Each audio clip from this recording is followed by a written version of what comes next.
In today's video, I want to address a common question I receive from my viewers. Do these gambits and opening traps really work in real-life games? I appreciate all the positive feedback and the support from all of you. In order to demonstrate the effectiveness of these tactics, I have prepared my top 3 quickest wins using the same opening traps that I have taught you. These wins are not just theoretical, but actual games where these strategies have been successfully employed. So, in this video, you will witness real-life examples of how these gambits and traps can lead to swift victories. If you find this content valuable, I kindly ask you to hit the like button and consider subscribing to my channel.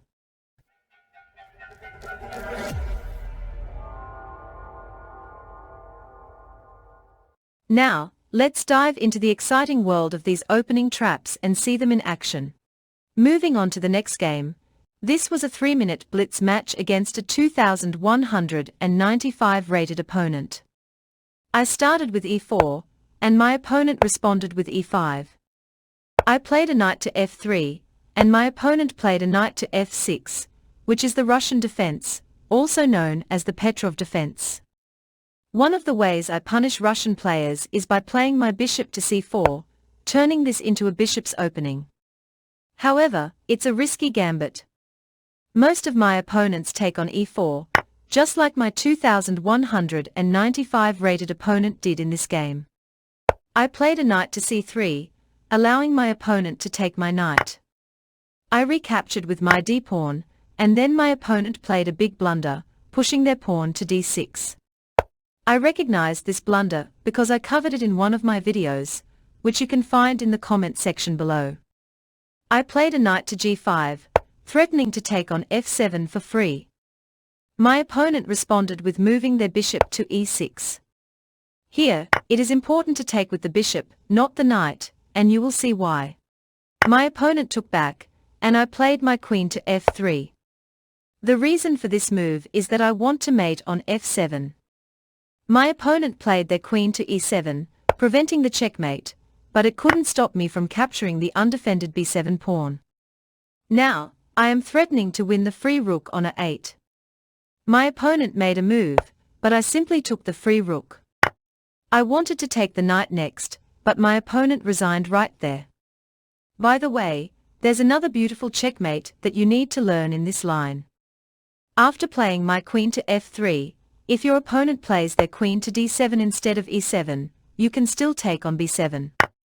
This time, they might think moving their queen to c6 defends the rook and also stops you from capturing their knight. However, you have a queen to a8 check. The highlighted squares are covered by your pieces, so the only move black can play is moving their king to e7. After that, you can mate your opponent with a queen capture on e6 check. The only move is moving their king to d8, and then you simply play a knight to f7 checkmate, as all the highlighted squares are covered by your pieces. So, this is the bold and risky gambit. Moving on to the next game. This was a 3-minute blitz match against a 2,220 rated opponent. I played with the black pieces in this game. My opponent started with d4, and I responded with d5. They played c4, and I immediately went for the Albion County Gambit with e5. My opponent captured on e5, which is a top blade move. I played d4, and my opponent played e3. I was surprised to see this move, as it's more common at the beginner level than among the 2,200 rated players. I played bishop to b4, delivering a check. My opponent couldn't block this check with their elbow or forehead, so they played bishop to d2. I gladly recaptured on e3, and they took my free bishop. However, I took on f2 with my e-pawn. The idea behind this move is that if the king takes the pawn, I can then win the white queen on d1. However, in the game, my opponent played king to e2 instead of taking the pawn. But this allowed me to take the knight on g1 and promote my pawn to a knight. This came with checks, so my opponent took the knight, and I played bishop g4 check, which was going to win the white queen on d1 anyway. My opponent resigned on move 8. So, this was the Albion County Gambit. Now, let's see my last game, which I played against a high-rated opponent. This was again a 3-minute blitz match against a 2,278 rated opponent on light chess. My opponent started with d4, and I played knight to f6.